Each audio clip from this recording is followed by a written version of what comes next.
En la sombría alborada de Jerusalén, un viento gélido siseaba entre los olivos, testigo mudo de la agonía que se desarrollaba. En la cima del Gólgota, la figura ensangrentada del Hijo pendió, un faro de sufrimiento bajo un cielo que parecía contener el propio aliento. Dicen que la tierra tembló, pero en los reinos celestiales, la conmoción fue de una naturaleza diferente, un silencio cargado, un asombro reverente que paralizó las huestes angélicas. Miguel, el arcángel de alas vastas como la aurora, observaba la escena desde el umbral invisible, su semblante habitualmente sereno ahora marcado por un dolor profundo. A su lado, Uriel, la propia personificación de la justicia divina, cuya esencia era un fuego eterno contra la iniquidad, contemplaba la profanación del santo. En aquel instante, las espadas celestiales permanecieron envainadas, los cánticos de alabanza enmudecieron. Miguel, el guerrero que lanzó a Lucifer desde las alturas, se postró no en derrota, sino en un reconocimiento solemne de la magnitud del momento. Y Uriel, cuyas lágrimas eran brasas contra la oscuridad, dejó caer una única gota, incandescente, que jamás tocó el suelo terrestre, pero incendió los anales del cielo con una nueva comprensión. ¿Cómo soportaron aquellos que nunca probaron la sombra del pecado contemplar al inmaculado ser tratado como un maldito? La respuesta resonaría por toda la eternidad, sellada en un pacto de amor inefable. Cada golpe de martillo que clavaba al Hijo en la madera resonaba como un trueno ahogado en las cortes celestiales. Ondas de choque invisibles recorrían las filas de serafines, sus alabanzas incesantes silenciadas por un asombro doloroso. Miguel, cuya mente otrora era un campo de batalla contra la rebelión, ahora era un torbellino de preguntas silenciosas. ¿Por qué el permiso para tanta atrocidad? ¿Dónde está la justicia que Uriel tan fervorosamente empuña? A su lado, Uriel cerraba los puños, una energía divina crepitando a su alrededor, contenida por un decreto superior. ¿Por qué no intervenimos? Su voz era un murmullo en la vastedad eterna. Miguel finalmente respondió, sus ojos fijos en la figura sufriente, este es el ápice de la redención. Él vence las tinieblas no con fuerza, sino con la inmensidad de su amor. En aquel instante, una vibración recorrió las dimensiones, una orden no proferida, sino sentida en cada fibra del ser angelical. Abrid los libros. Registrad cada detalle. Este será el juicio de la cruz. Uriel, el escriba de la luz, extendió su brazo y un pergamino de fuego descendió, listo para ser llenado no con tinta, sino con la sangre, el amor y la justicia del momento. Mientras el Hijo pendía, un lazo entre el cielo y la tierra, Miguel extendió sus alas vastas e invisibles sobre los pocos que permanecían, testigos terrenales de aquel sacrificio. María, Juan, las mujeres, sus corazones destrozados sentían un consuelo inexplicable en medio del dolor lacerante, un calor celestial en un momento de frío mortal. Cada lágrima derramada aquí será una memoria eterna, murmuró Miguel, su voz cargada de solemnidad. Cada gota de su sangre será una defensa ante el trono. Uriel, con las manos temblando no de miedo, sino de reverencia, comenzó a escribir en el pergamino incandescente. Las palabras eran vivas, pulsantes con el poder de aquel instante, sellando un juicio que sería la salvación de incontables almas. Y mientras la oración resonaba, Padre, perdónalos, el cielo lloraba en silencio, anticipando el acto final. El sol se escondió, no por la hora, sino como si el propio universo se inclinara bajo el peso de la eternidad. Una oscuridad sobrenatural envolvió la tierra, un luto cósmico por la agonía del Creador.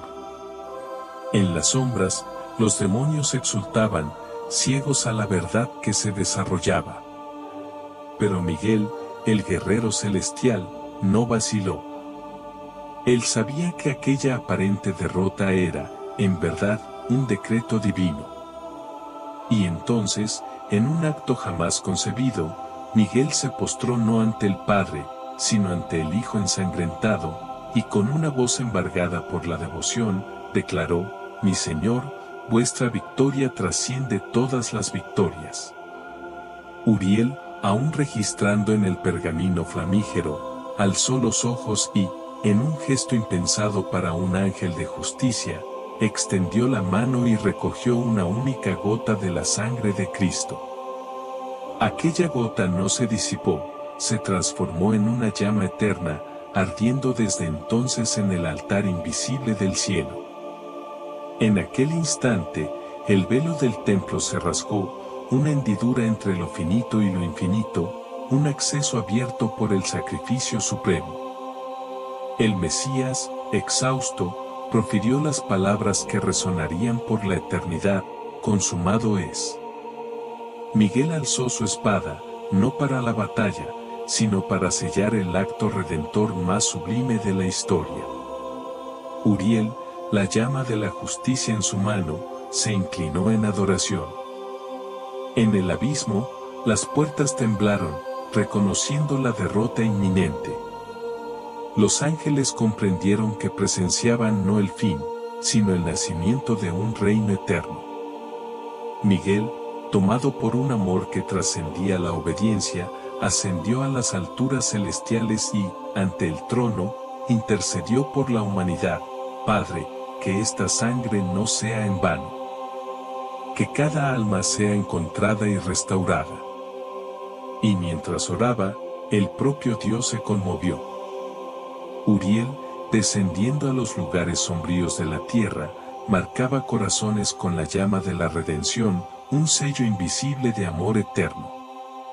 Una voz suave resonó: «Se ha cumplido. El Hijo venció. Y tú, Miguel, serás el guardián del pacto». El trono resplandeció, y una promesa fue sellada: cada oración en nombre del Hijo resonaría en los cielos. En la tierra, la creación exhaló, sepulcros se abrieron, la muerte fue herida. Miguel selló la tumba, no para aprisionar la vida, sino para guardar el despertar de la gloria. Al tercer día, la luz de la vida irrumpió, y el Cristo resucitado emergió, victorioso. Miguel y Uriel presenciaron el triunfo sobre la muerte, el amanecer de una nueva esperanza. En el jardín de la resurrección, el amor disipó el dolor. María Magdalena, la primera testigo, encontró al Maestro vivo. Miguel y Uriel observaron el inicio de una nueva era, donde la llama de la redención no estaría en sus manos, sino en los corazones de los creyentes. El Evangelio se extendió, un testimonio del sacrificio y de la victoria. Miguel se convirtió en el guardián de la iglesia naciente, Uriel, el portador de sueños y revelaciones. Pero ellos sabían que esto era solo el preludio. Una promesa aún resonaba en las estrellas: el rey retornaría. Miguel se preparaba, Uriel avivaba la llama.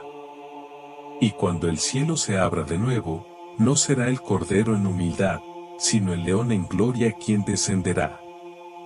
Los que lo crucificaron no verán.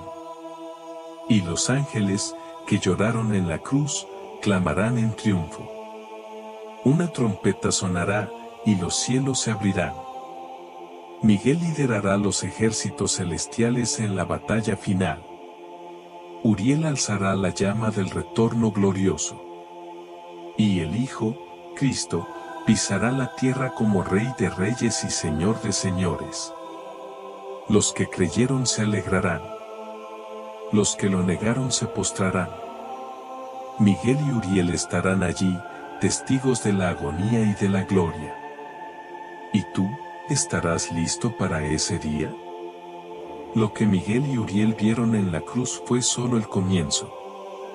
Comparte esta historia, si crees que Él volverá y que, cuando lo haga, te encontrará esperando. Deja que la llama de la esperanza encienda tu corazón y te prepare para el encuentro final con el Rey de la Gloria.